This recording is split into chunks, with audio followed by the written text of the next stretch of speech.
Bob, you wanted to let our listeners know about something fun coming up that they can participate in. Right in August, Sister and I are doing a virtual conference where we'll have, with John Paul II Healing Center, it's a 5-day Healing the Whole Person conference that'll be live. Sister and I will be live question and answer. Our spiritual director, Father Justin Brady, will be doing a live prayer of renouncing prayer and, just healing prayers and stuff. Wow. And the last couple of times we've done it, people have said that even people have gone through the other conferences have said just the pace of it and the way that it's laid out, and they got more healing in that week than they had gotten in the other experiences. And it just kind of blew us away. It's like people think that the virtual conference is kind of like, oh, that's a less than. And yet we've been seeing just tremendous graces and fruit. So we just invite anybody that's a listener or your friends or family to sign up. Wow. That's pretty cool. Well, where could people sign up for this? At the John Paul II Healing Center. It's August 5th through 8th. So I just want to make sure the listeners get all the info. So you can type in John Paul II Healing Center into your Google search browser, or John Paul to, what's the website? jpiihealingcenter.org. There you have it. So you can go to jpiihealingcenter.org, and then you can register there for the virtual conference. Welcome to Restore the Glory podcast. My name is Jake Khym. And I'm Bob Schutz. We're two Catholic therapists sharing what we've learned personally and professionally to help you on the journey of restoration. If you've been blessed by our podcast, please prayerfully consider partnering with us on Patreon. Your support will help cover the cost to produce the podcast, but will also give you access to exclusive content like monthly reflections and special live stream teachings. Go to patreon.com/restoretheglory and join the mission of experiencing the restoration of our God-given glory. Hey, Bob, good to see you and good to be back with you. We are here once again with our special guest, Heather Khym, for our final part in this 4-part series on the 4 identities. And today we are talking about mother and father. So it's so good to be back with you both. You as well. Thanks for having me. This has been wonderful. I've been hearing so much good feedback from people about this series. So very cool. That's cool that you seem to have a lot more access to people than we do because of the podcast that we all know about and love. So one of the things, just to set the stage, so we can jump right in there, we've been talking about the 4 identities and son, daughter, brother, sister, husband, wife, or spouse. We talked about that last time, the differentiation there and why that bridegroom. Thank you. Yeah. And then today we're talking about mother, father. I don't think there's any different nuances of the names that we should give to this one to make sure that it's more accurate. So if you're coming in just to this series, just to this episode, and you're listening and going, what's this other stuff they're talking about? We encourage you to go back, because one of the things I think that's really important that we spoke about previously in the series was you could argue that these identities are a maturation in love. Bob, you had mentioned that right before we got on and hit record today, but we might get into that here in a moment. But as well, there's a maturation that happens normally, and that's kind of how we're made. I think one of the things that we don't often appreciate or acknowledge adequately is the difference between healing and maturation. And so you can have a very normal and natural thing that doesn't need any healing, but it does need to mature. And so I think the best example of that is Christ, where you see in the Gospel of Luke specifically, where he still grows and matures in age and wisdom, stature, favor, etc., but he has no sin. So there's nothing that needs to be healed, but he still does need to mature. And so there's this twofold dynamic going on. So I think sometimes we overlook that, but maybe I'm setting up a whole other episode or series, so I don't want to spend the whole time on that particular dynamic, but that's where we're going, and that's where we've been going. So today we're going to be talking about mother and father, which for me, this is where I would start, guys, when we're talking about the kind of what wholeness looks like in mother and father. It's funny, I always go back to son, daughter, because I feel like mother and father, it feels impossible to me if you're not secure in your sonship or daughtership. And I think the case is because I'm speaking from experience about whenever I felt the burden of being a father, it's almost always come out of places of insecurity or immaturity. Well, is that the case for you guys, or what's that been like? Maybe I'm the one who has the most obvious needs for more security, but Heather, what comes up for you there?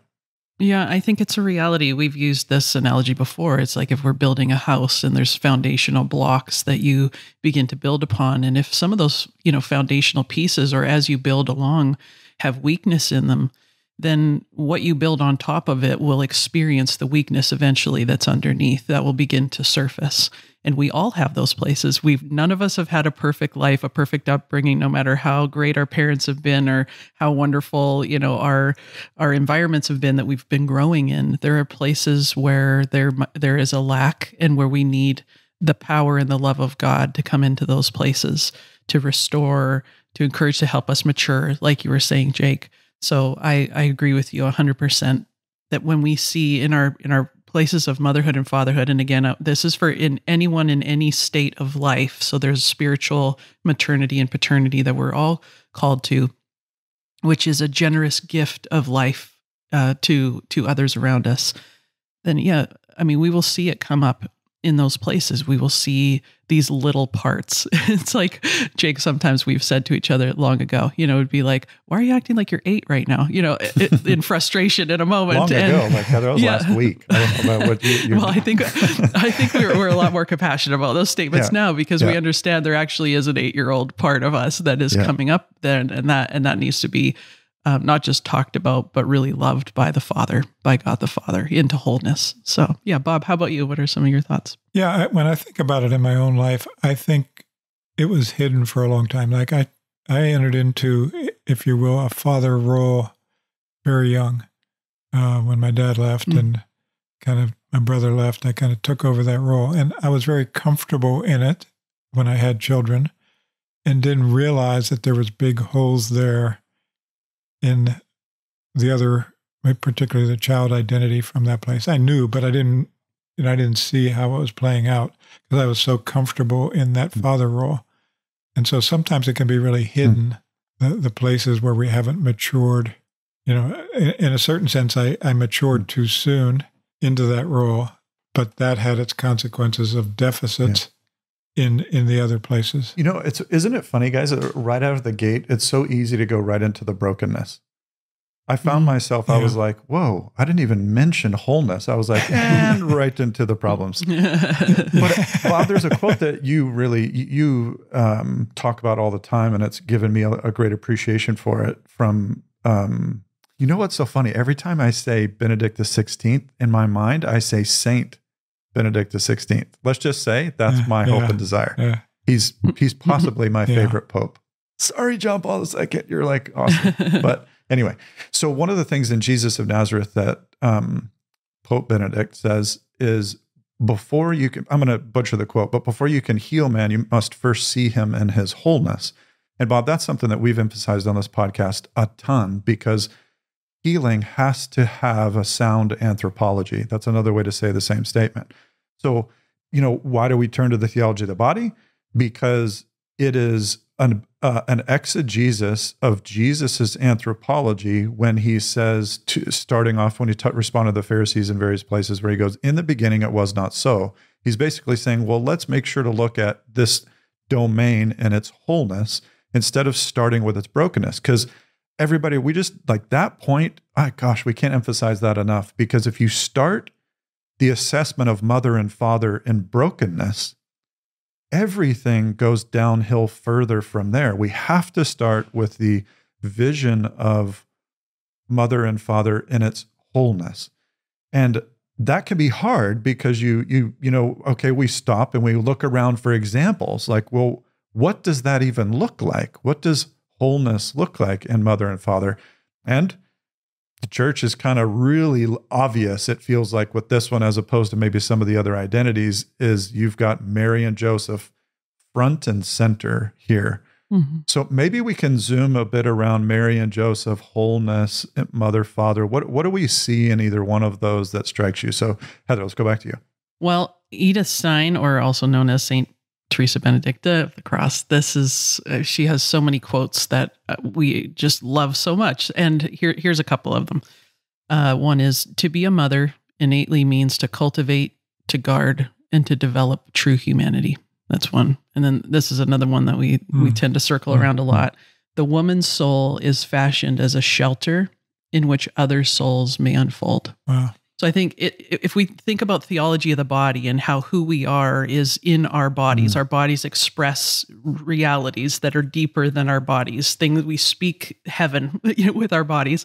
When we think about the womb of a woman, which whether you're, again, a biological mother or not, the womb represents how we should, what we can provide for other souls as they come into our home. So our home can be like an extension of the womb, our presence, the environments that we walk into, so that when people come into an experience of us in relationship, that this becomes a life-giving place, a place where they can grow and develop in their true humanity. This is what womanhood and our maternal hearts look like in wholeness, so that when people come to us, there's the sensitivity, all of the feminine genius aspects. So the sensitivity, the generosity, the receptivity, and that maternity is all being given freely with no reserve, with stability, with peace. And I think that experience, when we've had that experience of a woman, that is her maternity at its best. And I think we've all experienced that from different people. Now, we're going to get into the other parts. So I'm just going to keep same with you, Jake. We're going to encourage people, don't jump ahead, but just sit with that and maybe ask yourself, when have I experienced that? When have I been in the presence of a woman that's been experienced? So if we look at Our Lady, we see it all over the place with her, that even in her encounter with Elizabeth, with her yes to the angel, about her receptivity and openness, despite what the cost is. Even when we look at the wedding at Cana, just her sensitivity to the moment and noticing what needed to happen. Like, that is so the heart of a woman at her best, to notice what needs are and to help it be the most life-giving situation. But what would you guys say? Okay. Sorry, Bob, I have to cut you off. Heather, just when you were talking, I think this is something that people have commented to you about, but it was just striking me right there. Like, hearing you describe sensitivity and tenderness and the womb of a mother. I just want to encourage everybody to slow down, because Heather, you embody that in such a magnificent way. And I've seen you do that, all of our kids' lives. And you've embodied that in ways for me. Now, you're not my mom, but the same feminine genius I've had the incredible privilege of receiving. And so, listeners, sometimes these dynamics are subtle because of the noise and the whatever. So what's happening in me, I'm saying this out loud because, listeners, I want to invite you into hopefully what would become normal. So this is what was happening for me as Heather was talking. I could feel myself like regulating. I could feel my emotions calming, because I was listening to her words of soothing, nurturing, sensitivity, caring, holding place. And I could just feel like, wow, that is really good. And there's the feminine genius, I think, in its essence, particularly when it's focused on offering to another. And so this stuff can happen. Like, sorry, Bob, when I get to you in a second, I'm on a roll here. I feel like I was just moved, Heather, by what you were saying. I've had times where I've been sitting in Mass and, God forgive me, I was not paying attention to whatever was going on in Mass. I couldn't help pay attention to the mom and the child sitting right in front of me. And, I've often just sat there and I've watched a mom just care for their little kid, and you see the little kid and they're maybe glancing back at you and you want them to smile and blah, blah, blah. But then there's times where the kid just settles into mom and the kid is like, I am not worried about a thing. And this is the best spot. And they might doze off, or they might, and mom is just very present and attentive and caring. Like, there's something so holy about that and so core that we can't dismiss or overlook. So, and listeners, if you're hearing this and going, shut up, Jake. Okay, so I might on one hand go, wow, okay, what's going on there that's irritating for you? So a little bit of therapy work here, right? Live in the moment. And then for other people, maybe it's like, I feel numb there. Pay attention to that. Or, gosh, I long for that. Pay attention to that. This is the goodness that we're talking about. Okay, Bob, sorry. You guys jumped right into it. Huh? That's beautiful. Beautiful affirmation of your wife as mother, and for you, Heather, just sharing from your heart on that. What came up immediately, and I may have shared this already on the podcast, but it just came up immediately, was an experience with Mother Adela. Have I shared this recently? Mother Adela is from the Two Pierced Hearts. And I had 3 people who had met her, and all of them says, you've got to meet her. You've got to meet her. You've got to meet her. So we called, and what they kept saying is she embodies Mary's heart like nobody I've ever met. That was what they kept telling me. I was like, okay, I got to meet her. So it took 9 months, actually, which was very significant for us to meet from the time we talked. And when I was in adoration with her sisters and people from our team, in adoration in their convent, they invited us into this upper room where I met Mother Adela for the first time. And what you were saying, Heather, is what triggered it, is like the welcoming, our home becomes an extension of our womb. And she greeted me, and she's maybe 4 inches from me, eyeball to eyeball. She says, welcome into your home. And then she hugged me, embraced me, just surrounded by people, total purity, and then stood back a second, looked into my eyes, and said, I've been carrying you in my womb for 9 months, and now I get to hold you in my arms. Okay, whoa. Wow. Wow. And I was just like, whoa, talk about just being completely regulated, as you said, Jake, but also undone in the sense of all my defenses. And within a short period of time, I was crying and asking her to be my spiritual mother, even though she was younger than me. She said, well, how could I not be if I've carried you in my womb for 9 months? Wow. But just very powerful experience of that wholeness of motherhood. And again, I don't know all of her life, but, many people have shared that same kind of experience with her. So I know that there's a quality. And what she says is she just has an intimate communion with our Blessed Mother. Wow. So, that's gorgeous. Wow.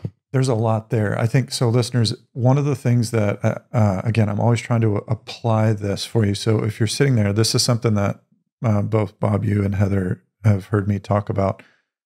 I'm kind of touching on healing, but I want to offer more examples of wholeness here. This is my intention. So Bob, your example, and Heather, you for me, are tangible encounters with what God intended something to be. And so that can be healing, and it is and was healing. And so that's the case.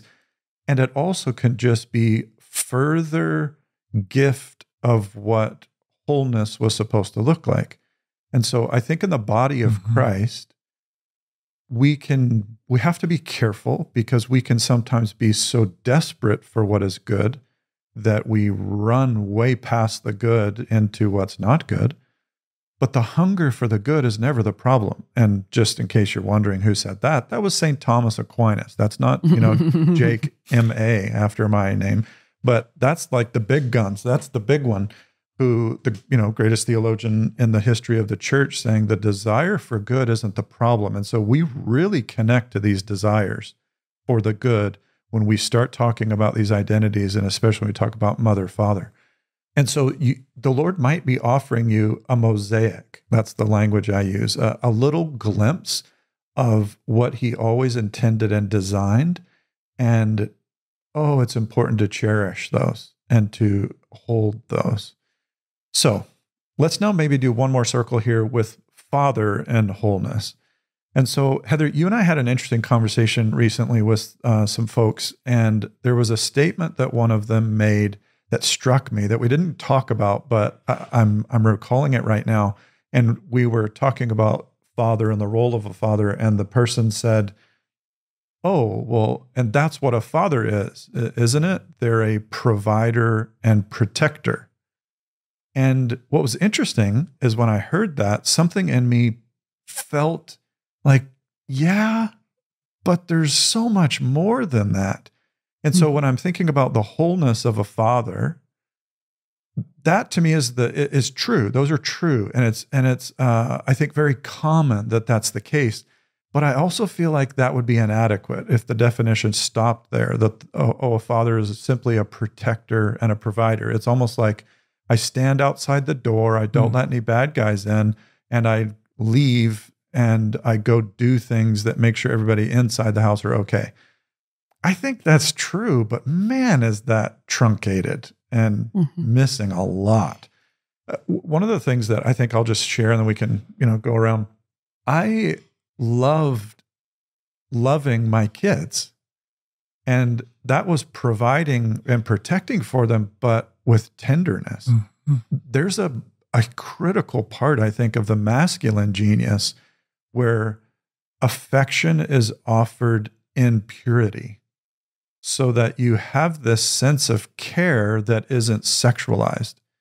And fathers need to do that for an experience of wholeness. It is essential for wholeness. And I think it's something that dads, and I don't know, it gets all twisted up. And I want to, in purity, untwist that dynamic and challenge and invite the men to step into proper roles of fathering, whereby you're doing way more than money and muscles. It's way more than that. Again, those aren't bad. I'm not trying to dismiss those. I'm just saying they're inadequate. So one of the emphases I'm making to summarize here is the role of a father's affection is absolutely critical for wholeness and what it looks like. So Heather, what comes up for you with regard to fathering? Yeah, I think one of the less obvious ones that people might say, but Jake, you're really good at this, is play. I think like a good father plays, that's a quality of a father. Mothers play too. I know everybody's going to say that, but there's something specific when a father plays, because it's such a balance to his strength and determination, which are also qualities of a good father. So the playfulness, and you see like around children, or if we're talking about spiritual fatherhood, the ability to play allows the person who's on the receiving end of that, who gets to participate in that, their hearts come alive in a very specific way. It's life, it's joy, it's even peace, because there's something about play that also balances out. I have the strength to crush you, like a father with a child. Not that, hopefully that he would, but not that he would do that. But a child knows that their father is way stronger than them, and that can sometimes be scary when it's misused. We'll talk about that later. But I think to see the playfulness of a father in the masculine way also reveals their delight. Like delight and play, I think, come together in a beautiful way. That's what I've seen with you and our kids, that the joy, the delight, the play, and there's an ability for them to rest in that. I think stability is another thing that a good father brings, and you can rest into that. There's something very secure about the stability of a good father. Strength also. But then another one I would say is encouragement. Like a good father encourages. This is where we see like the coach part. You would see it like that. But I would say it's also like a proclamation of goodness with authority. Yes.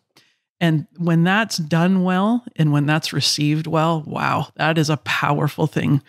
I remember moments when I was, playing soccer as a kid. That was my sport, and I loved it. And my dad's words of encouragement, and his belief in me and what I could do, boy, that was a powerful thing, as a little girl. And I think as we grow, and it's not just within the context of sports, obviously, but the ability to proclaim goodness with authority is a very powerful thing that a father can offer. Yeah. How about for you, Bob? You guys are hitting a lot of the ones that are in my mind. I would say to bless is part of what you're describing, to encourage. there's also a sense of being a role model, being an example that I think is critical to being father. And think of Joseph again in all of these areas. We see Joseph teaching and encouraging Jesus in a trade, but you can imagine that covered every area of life. The father as disciplinarian, the father as teacher, the father as coach, the father as example of kind of mentoring children into growing. The father, we used to say that the mother gives roots, the father gives wings. The father helps a child explore the world outside of the home, whereas a mother represents the home, if you will. And I think, again, you see this with Jesus going to the temple, and I must be about my Father's business, and just that sense of the Father drawing children from the security into the adventure. Mm-hmm. Like the Father that's part of that play, but it's also the adventure outside that's going beyond the security of mom. Mm-hmm. Bob, a couple of things you're saying there that I think I'm just stirred by is affirmation. Gosh, I think that's so important. Well, both of you were saying it was affirmation. The power of a father's words are wild, how powerful they are. And again, the reason that we go to the scriptures are because it's God revealing himself to us. So basically, here I am, my beloved children. Here's what life looks like. Here's truth. Here's the way, etc. And so you zoom into all these scenes, not for, oh, that's a nice little story. It's way more rich than that. And so if we go to the baptism of Jesus, and he's immersed in the water by his cousin, and so he has a quote unquote father figure in the flesh right there with him, another man who's tangibly holding his shoulders, we can imagine putting him under the water, all those things. So there's this physicality, there's actual flesh that he's touching in and through his cousin. So you could say that John the Baptist is in a way fathering Jesus there as he kind of presides in this baptism that isn't a sacrament yet, because Jesus, blah, blah, blah, blah, blah. Well, maybe some theologian will correct me on that, but I think you get the point. I'm not trying to make a theological statement there. But then the heavens open. So just pause for a second. I've never had an experience of, wow, it's kind of cloudy here in Vancouver. And I'm going to go for a little walk and then crack the heavens open and thundering voice, "You're my beloved son in whom I would feel 10 feet tall after that happened. And I think something that we when you sit with these scriptures, something I've noticed about that scripture is obviously what Jesus is given there. But Jesus doesn't seem to freak out. I would freak out. I would be like, did you guys hear that? And I would have to go ponder it and journal about it and blah, blah, blah. And so I'm like, why does Jesus not freak out? He goes to the desert right after this. And then it struck me one time in prayer, I wonder if he doesn't freak out because, or maybe he did, I don't know, but this is my little musing. Maybe because that was normal for him. It was a continuation of what he was used to getting. Not that it was less, or not that he was like, oh, I've heard this 1,000 times, Dad. But that was normal. And it's not normal for me, but it's meant to be normal. And when it's normal, and that Father's, I believe in you, you're mine, then Jesus can go into the desert and do extremely difficult, heroic things because he's rooted and grounded in his Father. There's a powerful interchange that's going on there, is the giving of strength. And so Father's like, you might be sitting there going, well, what do I do? It's pretty simple. Words and deeds. Do stuff and say stuff that has the message of what we're talking about in here. Anything else that you guys like to add? And otherwise, we might turn the page here and go into woundedness. I do want to say one thing. Yeah. Just to circle back, Bob, to what you were saying, that in the scriptures, we have these beautiful models of Mary and Joseph there. And obviously scripture is God's word. So we see God, the Father, and even the feminine aspects of God's heart. Not that God's a woman, so hear me right, but the feminine aspects, because we're both made in his image and likeness. And when we look to scripture, we can both see and receive all that we need to know about fathers and mothers, all we need to know about love, all we need to know about relationships. It's all right there in the scriptures. So when we want to press into our identity, it's not like the world says, like, hey, here's the 3 things you need to do and the self-help, and you make yourself better. It's allowing ourselves to experience who God is and then becoming a more clear image of who he is in relationships to other people. It goes back to the scripture that we love because God first loved us, but that's not an idea in our mind. It has to be an experience. So diving into scripture and meditating on Mary and Joseph and Jesus and all of these different people throughout scripture that we can learn from is an essential piece in our maturing into these aspects of our identity that we've been talking about in this series. And the importance in that, we've been talking about mothers and we've been talking about fathers, but the importance of the union between mothers and fathers and the cooperation between mothers and fathers. And again, we see that in Joseph and Mary. Again, we don't have a lot of information, but we can see it in the story. And just how a mother can't replace a father and a father can't replace a mother. Like they're not just 2 people that are raising a child. There are a man and a woman who are raising a child, male and female in his image. And so as you're representing, there are aspects of the tenderness of God, the wombness of God. That's what the word compassion means, that it's related to God. One of the names for God comes out of that word for womb. And then it's the steadfastness of God, that strength of God, that fatherly blessing of God. And so men and women represent that together. And without one or the other, there's a lack of full parenting. Bob, I appreciate where you're going. It's funny, I was going to go into that exact same spot. And I think just a couple catechetical anchors here for people, like, if you're listening to this and going, what's this feminine stuff of God? Go read the catechism. The catechism very clearly says that God is neither male nor female. He transcends the genders. And so we reference God as masculine simply for an orientation to his character, because as humans, we can't fully comprehend him.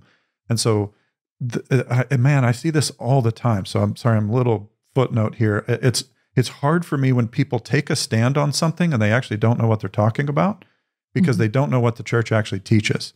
And so go read what the church teaches, and then let's look into it. And so, Bob, what we're saying here is very controversial. A mother cannot give what a father can, and a father cannot give what a mother can. And that's a full stop. And people are bothered by that.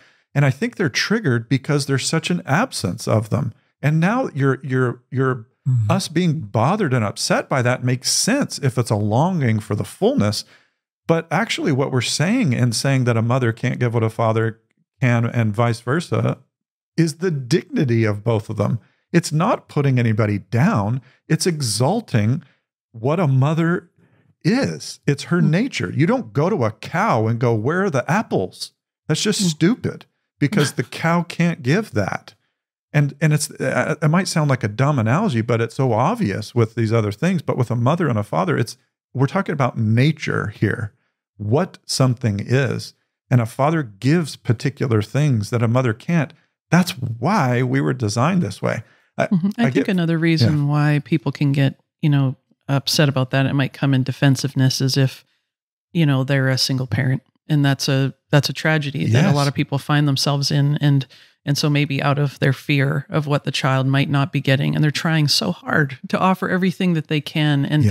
And that's where the gift of community comes in, and like what we're talking about, it's not just biological motherhood and fatherhood, it's spiritual motherhood and fatherhood as well. And Bob, you were just talking about a spiritual mother that the Lord provided for you. I've experienced that too. And I have good parents, it's not about that, but it's like the village raises the child kind of idea. We need other people in our lives, even for our children, Jake. We've welcomed like Sister Miriam and other people in their lives to offer things that maybe we can't or weren't capable of at the time. So it's not to point out inadequacies, is to just say the full picture of what an individual needs is both the love of a mother and a father, whether that be biological or spiritual. But that is the need of every human being. That is the need that they have. So I mean, we're kind of going there already, and maybe we can continue on this path, which when you have the absence of one or the other, now we're into woundedness. We're into the experience of woundedness. I have great compassion for the single parent, because what the single parent basically is doing when they're at Mass, or I see them in the community, is they're expressing, they're living out the brokenness that we all experience, and they suffer in it in a particular way. And the hardest part is to look at your kid and know that they need something that you can't provide for them. It's torturous. That is a horrible experience. So I'm not saying, oh, that's just fine, get over it. What I am saying is that it's a call to Heather, just like you said, to the community. I'm touching now on healing. There's a reason that in the scriptures, God is very particular about orphans and widows. Because what is an orphan? It's someone who doesn't have parents. And so God is particularly concerned with orphans and widows. It's like he raises them up in the hierarchy of, hey, if you see these people, community, you need to be very concerned and attentive to them. And so they're on the heart of God. The question is whether or not we're acting and living in accordance with God's design and desire. So if we go back to, woundedness in these areas, I think one angle I'll take is my struggles as a father are, it's almost impossible for me to root them any other place than in my woundedness as a son. And so there's a very simple phrase that resonates deeply with me. To be a good father, I have to be first loved as a son. And so my woundedness as a son has led to my woundedness and living from a wounded place as a father. And so I perpetuate the cycle. So then I wound my children. And so then you can see this generational dynamic begin to occur where my woundedness leads to immaturity, and then I father from a wounded place, and then I re-wound. It's the phrase, hurt people, hurt people. Anyway, so that's just an initial intro. So when we go into mother-father woundedness, Heather, you said something earlier about strength. I would argue that's maybe one of the most prominent wounds that a father brings to the table, is when he misuses his strength. And he uses his strength for his own benefit instead of blessing. That's when you're going to get a lot of woundedness. Mm-hmm. In other words, take the good thing that God said and invert it, twist it up, and then relate from that twisted place, you're going to get woundedness. Heather, what comes up for you with either mother, father, and the wounded experience? Yeah, I, as far as my own reflections on for women, I would say look at the feminine genius qualities of sensitivity, generosity, receptivity, and maternity, and think about the opposite. That's what woundedness looks like when we wound people. So it would be when we're as women insensitive and harsh. And again, this usually comes from a wound in us that we start to shield and protect our sensitivity because we've been hurt there. And then we start to offer insensitivity and harshness. We've all experienced that. You experience a woman that's operating in the opposite of her genius. There's something about it that's so disruptive in her heart. When I see a woman yelling her head off at someone, a man too, but in a different way, I'm just like, whoa, there's just something within me that's like, ugh. Here's another one, generosity. So the opposite of that, I would say, would be like selfishness and withholding. Oh, I recognize these places in myself, like when I'm broken or when I'm afraid or when I've been deeply hurt, how I just want to withhold from people. I don't want to be generous. The opposite of receptivity, the way that I've seen it played out for a lot of women, is coldness, where there's just a closed shutdown, but a coldness towards others. There's not that warmth and welcoming that comes. And then for maternity, just being the opposite of life-giving, like where the environments that you create actually take away life from people. It becomes destructive for them. And wow, what a tragedy when we experience that. What a deeper tragedy when we create that out of our brokenness and we continue to operate that way.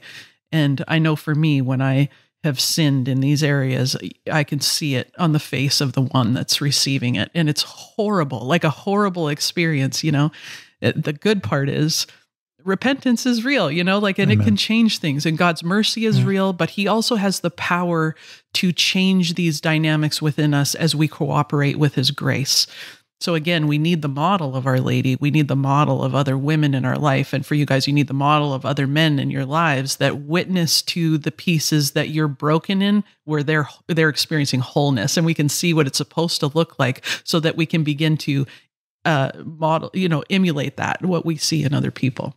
So how about you, Bob? What are some of your thoughts there? Yeah, I was thinking in several different directions, but one of them is, Jake, as you were talking about the wounds of in fathering are wounds of sonship, but there are also wounds in the other stages. And so, you know, I look at times when Margie and I weren't on the same page, and then how, even if I'm trying to be a good father to my children, what they're picking up and experiencing is the division and distance, and it creates an insecurity. And so part of being a good father and a good mother starts with being a good husband and a good wife, and that connection that the children can experience. And because children can also experience the insecurity of the lack of connection there. That's and good. So just like it builds off the sonship, it builds off the spousal relationship.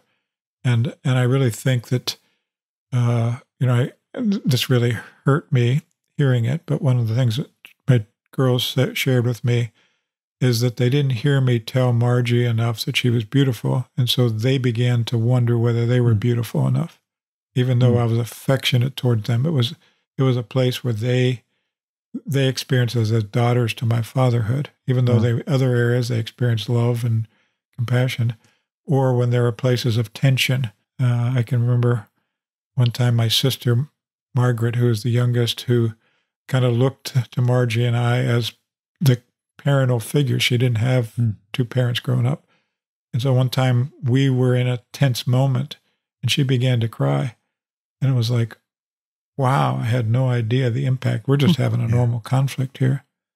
But for you, the security of us loving each other well was being good parents to you, you know, and we're now locked into our own world rather than attentive to your world. And I think that happens a lot when the other stages are still in a place of wounding, that it flows over into parenting in a way, even when both parents are being good parents. There's what I mentioned earlier about the when a man's strength becomes wounding. I think there's an inverse of that unfortunately is really common right now, which is the passivity of a man. Passivity. And, man, that one, that one's really hard, because I think as men, maybe this is the same for women. I can't be sure, but I know for me, I'm really good at living in the extremes, and maybe that's just me. But it is, I can be all or nothing. It's like I'll be intense and fired up, or I'm not going to say anything. And there's an integration that's required there, and that integration has this mature expression, knowing how much and when and how and all that. And passivity, I've heard some people say passivity can be more wounding than anger, because in passivity, the lack of knowing good or bad is more kind of emotionally burdensome than just knowing you're bad. You know, that's somebody wrote that in a book, and I remember reading that and going, oh man, the question mark on your soul is brutal, because if I'm bad, then fine, I'm bad, and I'm just going to move forward with it. But if I don't know, that's like, it's even worse. So, and interestingly, I think there's a false reaction right now amongst men because of the culture that we live in that is going after partially the wounds that men have caused, and I think inappropriately going after the goodness of a man. And when, John Paul II said, the enemy's ploy is to abolish fatherhood. Bob, you probably know that quote better, I think it's in the Theology of the Body. No, it's in Crossing the Threshold of Hope. The key to understanding all reality is the attempt to abolish fatherhood at the beginning of time. Okay, so the key to understand all of reality, says one of the greatest minds the church has ever seen, is the attempt to abolish fatherhood. Like, whoa, okay, there's a lot there. But I think the emphasis I want to make here is, men, my encouragement to you is just at least be aware that there's a leaning right now in the culture for a passive man to be considered a good man. Passivity, in my mind, is never the answer. It is temperance is a proper way to do that. Jordan Peterson has this thing that it irritates a lot of people, but I really like it. Anyway, I don't know what that says, but he says, if a man is in a situation and he's not dangerous, he has nothing to bring to the table. But his being dangerous and having the virtue for that danger to be oriented toward the good is what makes him wonderful. And so if you have a man in a situation who's a wimp, and I don't just, again, mean muscles here, what good is he? Like he's just another piece of furniture in the room. Or, I'm being a bit dramatic there, but there's brokenness, et cetera. But the world does say that right now. I mean, I think the world right now is saying to a lot of men, can you just step aside? We don't need you anymore because all you've done is hurt people. So can you just step aside? We don't need you. Right. Women can step into all of these places. And yes, we have a lot of capabilities as women, yes, but like you said, Bob, it's the complementarity between male and female that is going to restore humanity, that's going to restore the world. It's not just one. And so pushing men into a passive role is going to actually wound the world. Now, there's a healthy, God mirroring way to use your strength. I think about this story all the time. When I was a young teenager, I'd gone camping with some friends, and there was a group of guys that in the middle of the night, attacked the people that I was with. It was a horrible situation. Like they got beat up really badly. It was really scary. We had to go to the police station. There was all this stuff that occurred. And when we went back to our home, we drove up into the driveway of one of my friends' houses, and my dad was there and their two dads were there. And we got out of the car, and the look on my dad's face, he's a scrappy Scotsman. So the look on his face, he was just fuming with protection out of me. And he looked at the other two dads and he goes, well, we need to go find those guys who did this. And the other two dads just went, whoa, and they looked paralyzed and fearful. And they were like, no way, that kind of thing. And it's not that my dad was going to go hurt people, but the fact that he could, and that out of protection for me, that he was willing, that has been so healing for my heart. Like to keep going back there is like, I had a father who was willing to and did protect me throughout my life. That's something we need to receive, and we need to see it, is I have strength to come into play, to be with you in the places where you experience weakness. It's a powerful thing.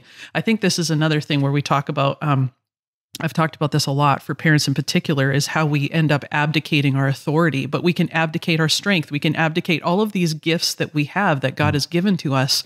And when we set them aside, that allows somebody else to come in and offer those things. And usually it's not in the right way. Usually it's going to be in a damaging way.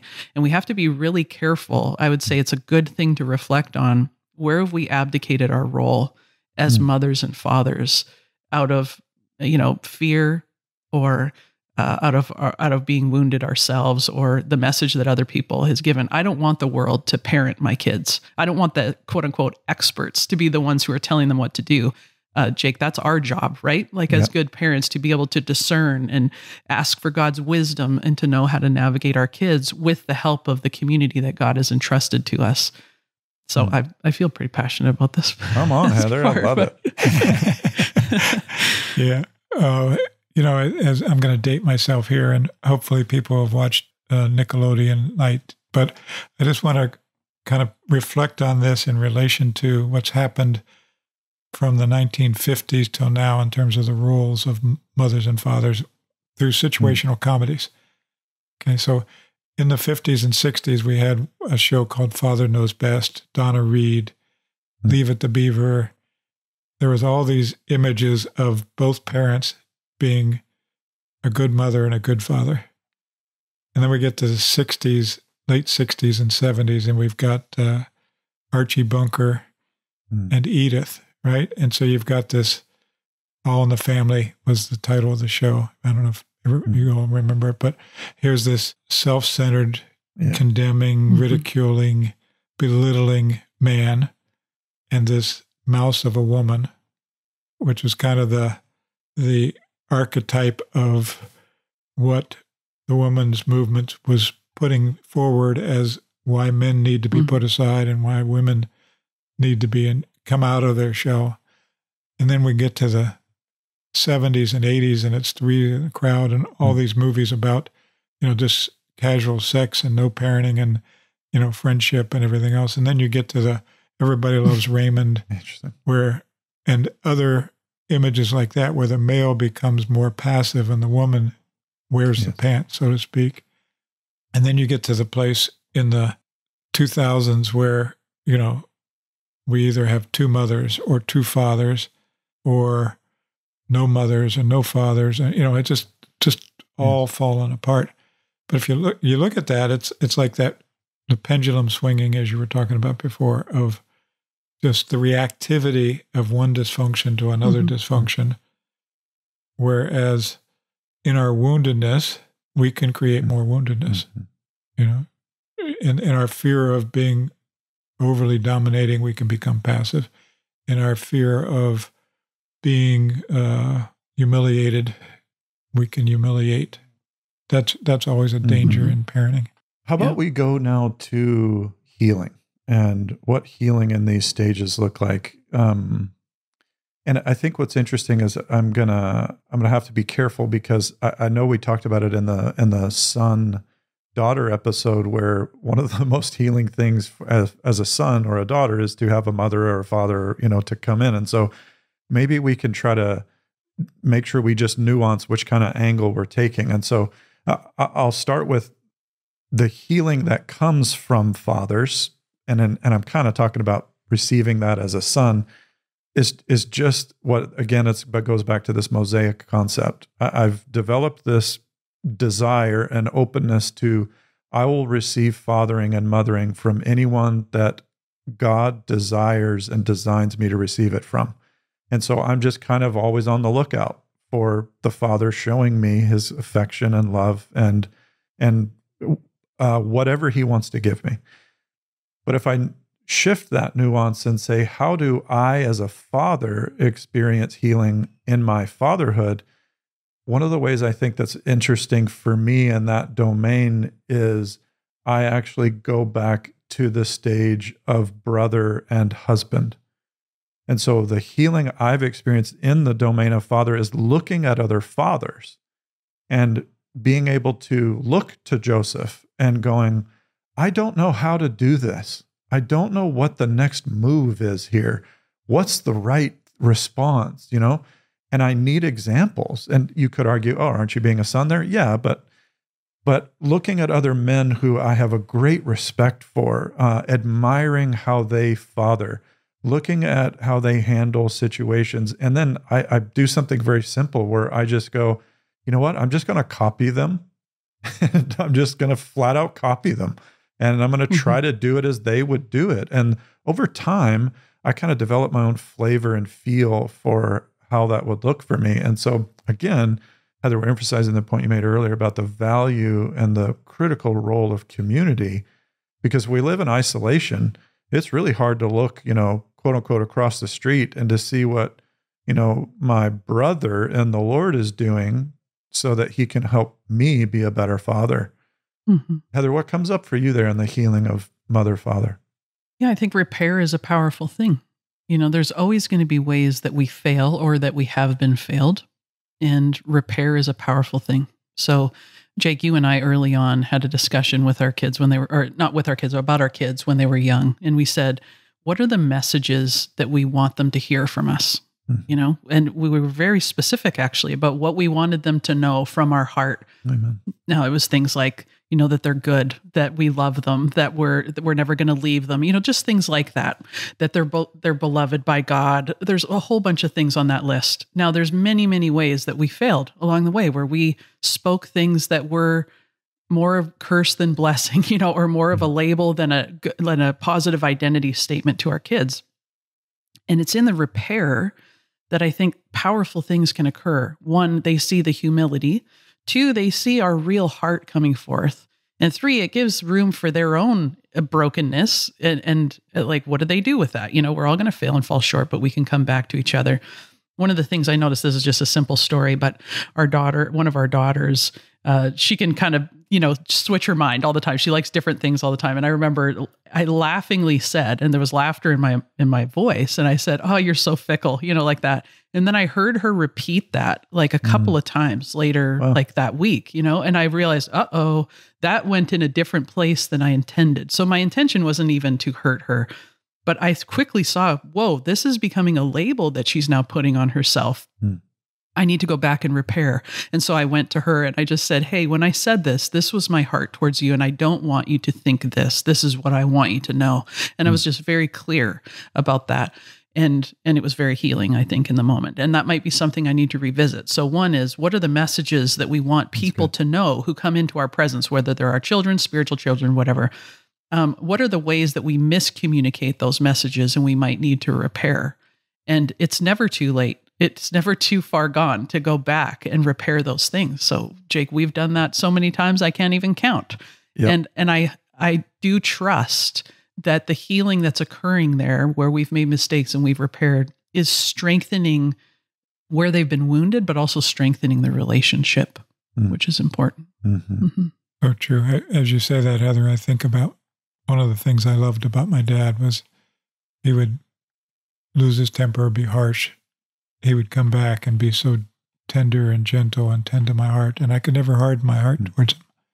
And just even after he left and caused all the damage in the family, just his humility many, many years later of being able to sit there and apologize to my mom, to my brothers and sisters, to me, and want to hear how we hurt. And, you know, it's such a great lesson for me observing that from my dad. And, you know, even years later, we can repair. You know, it's like even if we missed it in the moment, we can repair later, you know. And so having different conversations with my children over time, you know, how have we hurt you? And how could we repair that? Sometimes we do better than others, you know. Some things are partially repaired and some things are fully repaired. But just that attitude of, you know, I want to repair, I want to restore, I want to be humble enough to acknowledge places where I fail and places where you've been hurt, even if it wasn't intended. And the way that we stop that cycle, I think, of continuing to hurt in the same ways is, again, to continue the healing process in our own lives and to essentially just allow God to love us there, allow Him to love us there. So if we're coming to our children and we're parenting them in a way of the little parts that have been broken in us, for example, if I felt the pressure to succeed and get it right and do it right, I might put that same pressure on my kids. And that's me operating out of a young place instead of the generous maternal heart that I should be operating in. So the easiest way to stop that cycle is to let God come in and heal that place in me so that I'm able to be loved there and then offer what God is giving to me to those around me.